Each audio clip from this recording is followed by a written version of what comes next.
Hi అండి. లోహి లీలా TV ఛానల్కి స్వాగతం సుస్వాగతం. మర్చిపోయారా? గుర్తుపెట్టుకున్నారా? ఏం లేదండి, పాప పెళ్ళైపోయింది. కెనడా, వాళ్ళిద్దరు కెనడానే వెళ్ళిపోయారు. సరే చేద్దాంలే అని చేయట్లేదు. కానీ ఈ టాపిక్ చూస్తుంటే ఒక వీడియో చేద్దామని అనిపించింది. చందు గారిది, పవిత్ర జయరామ్ గారు ఇద్దరు చచ్చిపోయారు కదా. ఆ టాపిక్ చూస్తే చెప్పాలనిపించి ఈ వీడియో చేస్తున్నాను. ఇప్పుడు అందరూ కూడా పవిత్ర జయరామ్‌ది తప్పు, తప్పు, తప్పు అని అంటున్నారు కదండీ.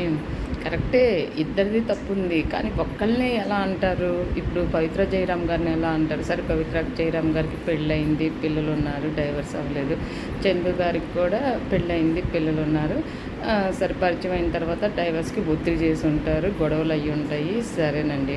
కానీ ఏదైనా కానీ ఇప్పుడు పవిత్ర జయరామ్ గారు ఒకసారి రమ్మన్నారు, లేదు ఈయన్ని ఇష్టపడ్డారని అనుకుందాం. ఈయనకి ఇష్టం లేకుండా అయితే వెళ్ళరు కదండి. ఇప్పుడు ఎవరి సంసారం గురించి ఎవరు ఆలోచించుకోవాలి? ఎవరి సంసారం గురించి వాళ్ళే ఆలోచించుకోవాలండి. బయట వాళ్ళు ఎవరు ఆలోచించరు. ఎందుకంటే సొంత తల్లి తండ్రికే ఈ రోజులో పిల్లల్నే సరిగ్గా చూడటం, సొంత అక్క చెల్లెలకే సరిగ్గా బంధాలు లేవు, ఉమ్మడి కుటుంబాలు విచ్ఛిన్నమైపోయినాయి, ఎవరి స్వార్థం వాళ్ళు చూసుకుంటున్నారు. ఏంటి, ఒక్క తల్లి కన్నా బిడ్డలే, అక్క ఎట్లా పోతే నాకేంటి, చెల్లి ఎట్లా పోతే నాకేంటి, నేను బాగుంటే చాలు అన్నట్టుగా చూసుకుంటున్నారు. అలాంటి టైంలో ఇప్పుడు ఆ అమ్మాయి పవిత్ర గారు తన సంసారాన్ని గురించి, అంటే చందు గారి భార్య గురించి ఆలోచించాల్సింది పవిత్ర జయరామ్ గారు కదండి, చందు గారు. అరే, నేను గనక వదిలేసి వెళ్తే తను ఏమైపోతుంది, నా పిల్లల భవిష్యత్తు ఏమిటి అనేది తను ఆలోచించుకోవాలి. అంతేగాని అంటే తను ఆలోచించాలి, నేను కాదంటలేదు, కానీ ఆలోచించాలి. అంటే ఈ రోజుల్లో జనం ఎలా ఉన్నారండి, ఎవరి స్వార్థం వాళ్ళు చూసుకుంటున్నారు. అంటే నా వరకు నాకు జరిగితే చాలని టైప్లో చాలామంది ఉంటున్నారు. ఇప్పుడు కామెంట్లు పెడుతున్నారు కదా, వాళ్ళు మాత్రమైనా కూడా అంతే కదండి, ఎవరైనా అంతే కదా. ఎవరున్నారు చెప్పండి? అంటే ఇప్పుడు త్యాగం చేసేవాళ్ళు, ఇప్పుడు సపోజ్ ఏదన్నా ఒక సమస్య వచ్చింది, నిలబడి మాట్లాడే వాళ్ళు ఎవరన్నా ఉన్నారా? రాళ్ళు మాత్రం వేస్తారండి, అయిపోయిన తర్వాత ఇలా కదా అలా కదా అనేవాళ్ళు ఉంటారండి. అట్లా తప్పని తెలిసినా కూడా ముందుకు తోసేవాళ్ళు ఉంటారండి. ఇప్పుడు పవిత్ర జయరామ్ గారు, చందు గారు టీవీ సీరియల్స్లో నటిస్తున్నారు. మరి ఎవరైనా కానీ ముందు అసలు ఏంటి, మీ పరిస్థితి ఏంటి, ఇప్పుడు మీది ఏ బంధము, లేకపోతే ఎలాగా, అంటే మనం పర్సనల్స్లో దూరకూడదు అంటున్నారు. దూరకూడదు అన్నా కానీ ఎంకరేజ్ అయితే కొందరు చేస్తారండి. అంటే మాకు ఇష్టమే అన్నట్టుగా, ఈ బంధం మనకెందుకులే, వాళ్ళు చూసుకుంటున్నారు కదా, వాళ్ళ ఇంట్లో వాళ్ళకి లేనిదే మనకెందుకు అని అనుకుంటారు. కొందరైతే సపోర్ట్ కూడా చేసేవాళ్ళు ఉన్నారు. కానీ ఇట్లా జరిగిన తర్వాత అందరూ బయటకు వచ్చి తప్పు తప్పు అని చెప్తారు కానండి, సపోర్ట్ చేసేవాళ్ళు ఉన్నారు. ఇప్పుడు ఒక తప్పు జరుగుతుందని తెలిసినప్పుడు వాళ్ళని అవాయిడ్ చేయటం లేదు కదా.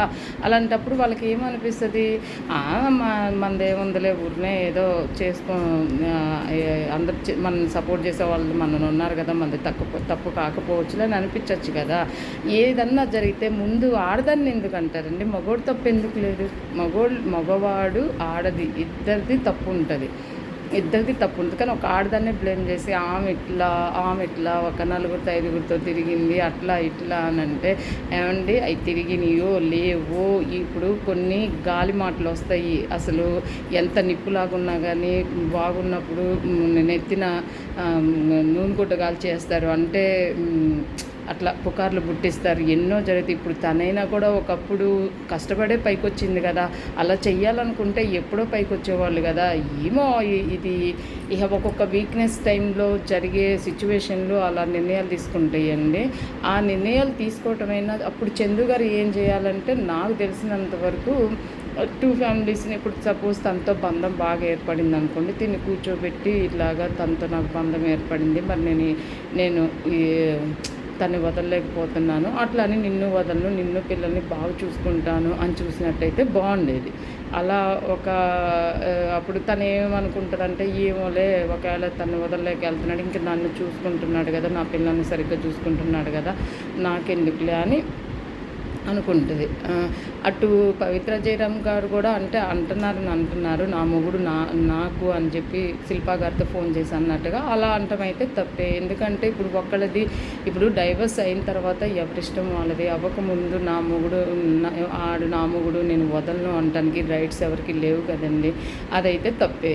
తప్పు ఎప్పుడైనా తప్పుగానే ఉంటుంది కానీ కరెక్ట్ అవ్వదు కదండి.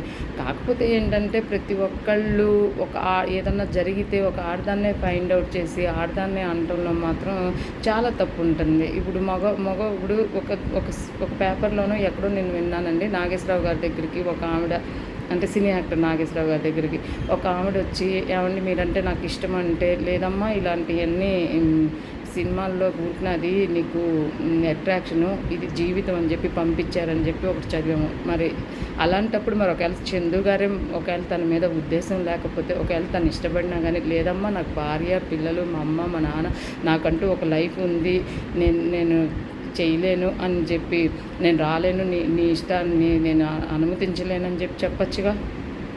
చెప్పరు. ఎందుకంటే ప్రతి మగవాడు కూడా ఎప్పుడు అవకాశం వస్తుందా, ఎప్పుడు ఒక ఛాన్స్ తీసుకుందామా అని అనుకుంటారు. కాకపోతే కామము అంటే నాకు తెలిసి ఒక ఆడదాని మీద శరీరం మీద కామం ఉంటే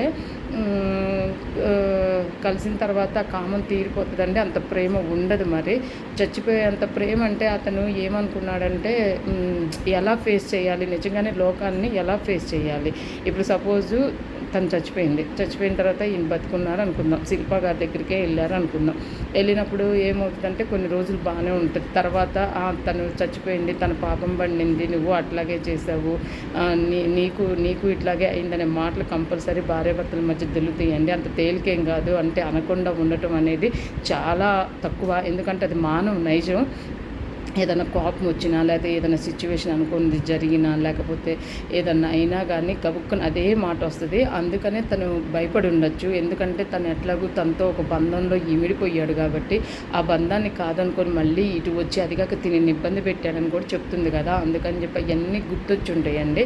అయినా కూడా శిల్పా గారిది కూడా నాకు తెలిసినంత వరకు చందు గారు బతుకున్నప్పుడే బయటకు వస్తే బాగుండేదేమో. ఎందుకంటే ఇప్పుడు అవతల తిని చెప్తున్నారు కరెక్టేనండి జరుగుతున్నాయని, కానీ ఖండించి అంటే ఇది ఇలా జరగలేదు, ఇలా జరిగిందని చెప్పడానికి కూడా లేరు. ఎవరు అబద్ధాలంటే చెప్పరు కానండి. అబద్ధాలు చెప్పరంటే ఒక వైపే వెర్షన్ వినలేం, ఎవరైనా విని జడ్జి చేయలేం కదా. ఇప్పుడు ఒక్కొక్కళ్ళు ఉంటారు సింపతి కోసం ఎన్నో మాటలు చెప్తూ ఉంటారు, ఎన్నో జరుగుతూ ఉంటాయి, లోపల ఏం జరిగిందనేది తెలియదు. నిజాన్ని నిగ్గు తేల్చాలంటే చాలా కష్టం అండి. అబద్ధాలు మాత్రం చాలా తొందరగా స్ప్రెడ్ అయిపోతాయి. అసలు ఎంత నమ్ముతారంటే ఒక అబద్ధాన్ని చాలా తొందరగా నమ్ముతారు. అదే నిజం చెప్పండి, నమ్మటానికి చాలాసేపు ఆలోచిస్తారు. కాబట్టి అలా చెప్పకుండా అంటే అలా ఇలా గొడవలైన, ఇలా వెళ్ళిపోయాడు, ఇలా చేశాడు అని చెప్పి అది బతికున్నప్పుడే చెప్తే తనకి ఏమైనా న్యాయం జరిగేదేమో. ఎందుకంటే అదే అంటే షీ టీంకి తీసుకెళ్ళాము, తనే కావాలి అది ఇది అని అన్నారు. కానీ ఏదైనా ఇట్లా న్యాయ పోరాటం అది షీ టీం కంటే 4 గోళ్ల మధ్య జరిగినప్పుడు ఎవరికి కూడా భయం అనేది పుట్టదండి. నలుగురిలో పడినప్పుడు ఏంటంటే నలుగురు తలా మాట అంటూ ఉంటే ఓహో ఇది నాకు తప్పుగా అవనని, లేకపోతే అప్పుడు ఏదన్నా జరగటమో ఏదో ఒకటి రియలైజేషన్ అవ్వటమో జరుగుతుంది.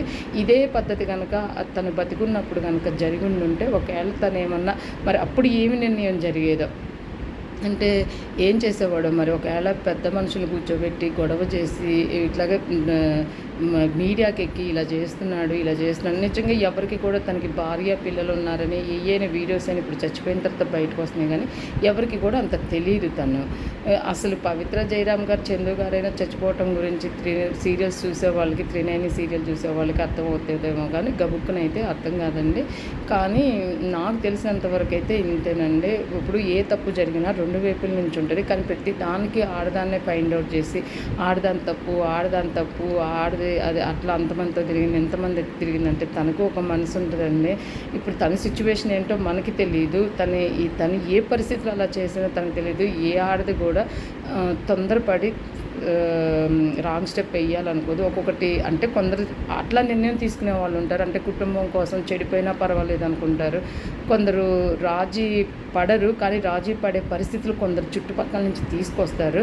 అలా కాకుండా మామూలుగా ఇంకా తనకి తెలియకుండా కూడా రాంగ్ స్టెప్ పడి కొన్ని ఉంటాయి. ఆ రోజులో ఇరుక్కు నాకు వెనక్కి రాలేక ముందుకెళ్ళలేక మదన పడే వాళ్ళు చాలామంది ఉంటారండి. అన్నీ ఒక రకంగా ఉండవండి కథలన్నీ. ప్రతి ఆడదాన్ని కూడా ఏమీ ఒక రకంగా ఉండదు. సుఖమైతే ఒకే రకంగా ఉంటుంది, కానీ కష్టమైతే ప్రతి ఆడదాన్ని తలా ఒక రకం ఉంటుంది. కానీ ఏది జరిగినా కానీ మరీ అంత ఫైండ్ అవుట్ చేసి తిట్టడం కూడా అనవసరము. అంటే ఆడదాందే తప్పు అని ఇద్దరిది తప్పు ఉంది. ఆ సిచ్యువేషన్ని వాళ్ళు బ్యాలెన్స్ చేయలేకపోయారు. అంటే మామూలుగా అలా జరిగినప్పుడు ఏంటంటే 2 వైపులా విడాకులు అయ్యుండి చేసుకుంటే ఎవరు అంత పట్టించుకునేవాళ్ళు కాదు. ఇద్దరు వైపులా విడాకులు అవ్వకుండా పిల్లలు ఉన్నారు కాబట్టి ఇంత రచ్చ అవుతుంది.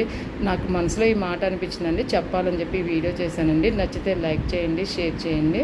సరేనండి, బాయ్.